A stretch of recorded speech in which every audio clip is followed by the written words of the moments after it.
How do society's stereotypes influence you personally? Who are you superior to yourselves, do you think? This is the People's Countryside Environmental Debate Podcast, and we're here to plant seeds in your ears to get you thinking about things that you might not think about very often, but you need to maybe. I'm Stuart the Wildman Mabbutt. My job is talking about nature, writing about nature, leading walks in nature via my wheelchair, and doing everything I can to make nature part of people's daily life. Who's the co-host? My name's Mankelow, and I'm here just to be the other voice in the room in these debates. What we normally do here is answer listener questions that are sent in. We try and always bring them back to the natural world in some way, because sometimes they are loose questions. But sometimes they're long questions. Yeah, sometimes they're short. And any challenges, William, recently? The challenge is my sister and myself are doing a sponsored walk in August over the August bank holiday. Is the logistics of that challenge. Currently I'm not even thinking about the walk itself. I won't think about that until I actually put my one foot in front of the other. It's only a few weeks away now, isn't it? It's not very long, not very far off now, yeah, so it's just getting the logistics, and I've got a couple of people already helping me, which is really, really helpful, just to kind of carry our overnight bags. That's one of my challenges. How can people sponsor you? You can go to... So what we're doing the walk for is it's the fundraiser for Stuart's Extreme 8 all-terrain wheelchair. Do you want to read out the website? Because I can never get it right. Yeah, it's justgiving.com/crowdfunding/Wildman on Wheels. And that wheelchair is not just a nice thing for me to have. It's a necessity. Why is it a necessity? It's a necessity because you need that to get out into the countryside. You need to get it out to get out there and do the work that you do best, to actually give that lifetime of outdoor wisdom and bring nature into the daily lives of other people. And you said there was another challenge. But I interrupted you. There was another challenge. Oh, just a general challenge of everyday life, really.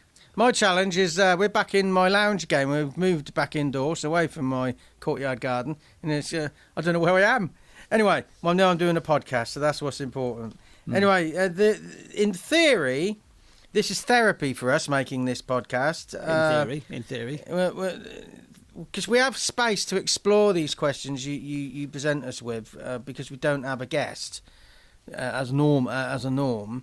Because sometimes when you have a guest, you have too much respect for their opinion. You think they're the expert. I know nothing. You guys ask us the questions, you listeners. We explore them from a cold start, because we don't read the questions before we don't prepare. And it just gives us space to explore our own thoughts, and hopefully you find that process useful. And through coming up with localised actions, we try and help you improve the quality of life and the environment for the people around you in your area. And we hope that you appreciate your role in the ecosystem. If somebody wants to get a question to us, William, how can they? There are various ways. The best way is to email us at thepeoplescountryside@gmail.com. Also through the various social media channels that we're on. Send us a direct message. Send us a carrier pigeon. Send us a semaphore signal from the top of Mount Everest. So, the first question today, we've got two questions today, and the first one is from Morocco. Do you want to say who it's from and what the question is? Yeah, so from Casablanca-Settat in Morocco. It's from Yahya. Yahya's question is, how do society's stereotypes influence you personally? All the time, and it takes constant effort to override the easy habits of just accepting those stereotypes. And just because you master that one day doesn't mean you master it the next. You have to keep trying. Now, stereotypes are good because the good side of them is, you have a stereotype of what a fireman looks like. You have a stereotype of what a policeman looks like, and so kids know who to go to. Is there you're talking about predictability? Yeah, exactly. And then when you stereotype just to keep somebody down, put them in their place, to exert control, to divide and rule. If you're leading a group of people, you can use a stereotype to divide people's opinion, and then you can rule them better because they're not arguing against you. So you can use a stereotype as a caricature to say that. One of the stereotypes is from particular very right-wing leaning politicians is that an immigrant is a threat to your nation and to yourself personally. So that's a use of stereotypes. We all use stereotypes in our day-to-day lives without actually even realizing it. It's one of those habitual things. I try to always challenge those stereotypes within myself. If I come across a stranger who is of, I don't know, a specific ethnicity, or they're wearing a specific type of clothes, or they're in a specific location, you can quite easily go down the path of stereotyping, almost like typecasting in some respects. That you actually, I tried my best to confront those stereotypes in my own mind, because it can block a meaningful and useful dialogue and conversation with that person, because I've got that stereotype in my head and I automatically think that, okay, that person will have this set of values and this set of beliefs, and you need to challenge that. We're recording this from Oxford in the United Kingdom. William, what do you think in the UK currently, right now, is the most damaging stereotype that is pervaded, and who is purveying it? I would say there's two damaging stereotypes. One is the people who are on benefits, seen as being never working and just want an easy and free ride. If you go into how much money you get through benefits, that I think you probably find that's a load of nonsense. The other one is the whole idea of immigrants. That actually immigrants are stereotypically this way. They're stereotypically worse for the economy. They're a drain on local resources, etc., etc., etc. Again, that's not true. When us Brits, we become expats and we go and live in Spain or something, do we have a negative impact on the economy? Do we take more the crime with us? But it all depends on what you do. You go there for. I mean, if you're just going there just to retire, that's. I mean, you probably still have some. You'll always have an impact on an economy and on the country, but you don't actually not necessarily always negative. Yeah. I mean, so if an immigrant's coming here, why do they have to have a negative impact? I was listening to an interesting interview with I cannot remember his name, but he was saying he'd written a book about immigration, and actually immigrants themselves are actually a real net positive for a lot of economies, because a lot of immigrants come and the first thing they do is actually work.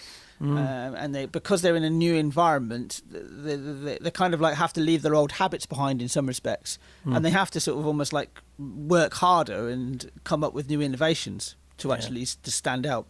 But yeah, that's going off on a tangent, isn't it? But it's that, again, it's challenge those stereotypes. It's very easy to have stereotypes about a particular type of person. They are useful, absolutely.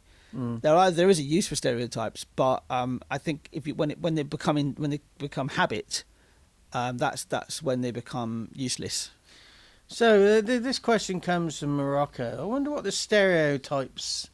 What's a stereotypical Moroccan?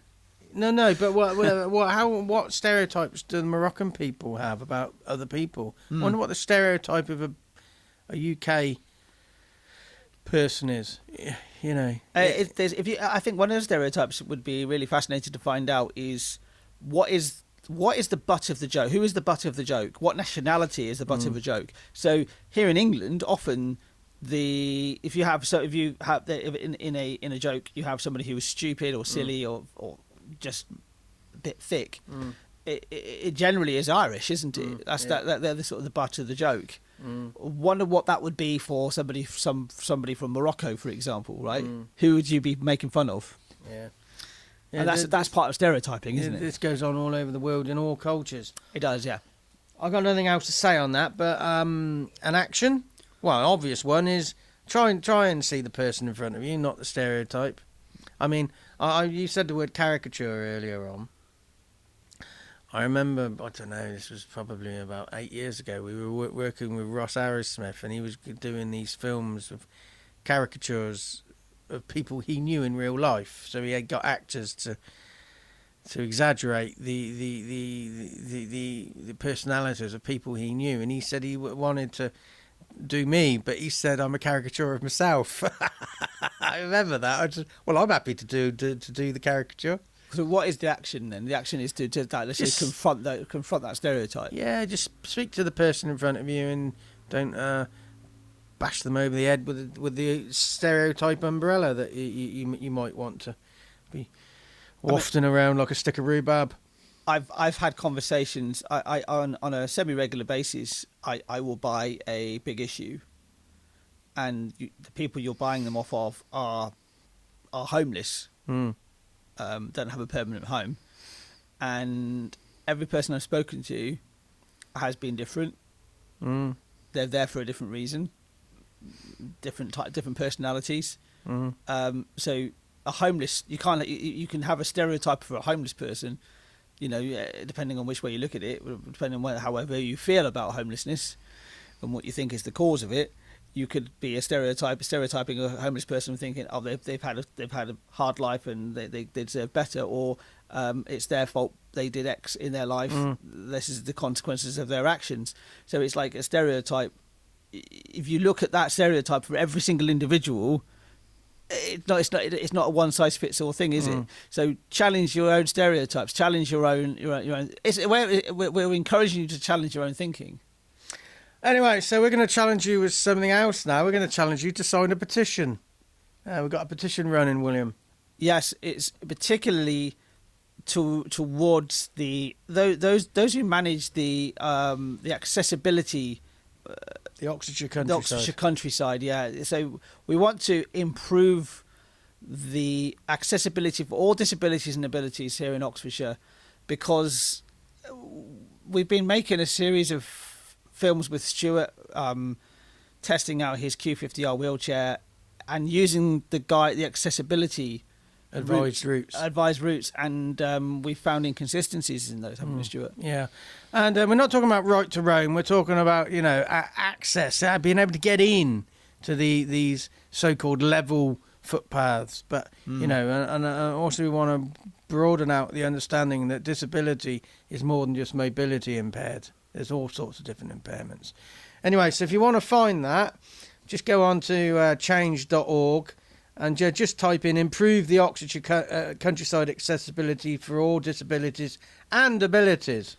There's also going to be a link in the description of this episode as well. Yeah.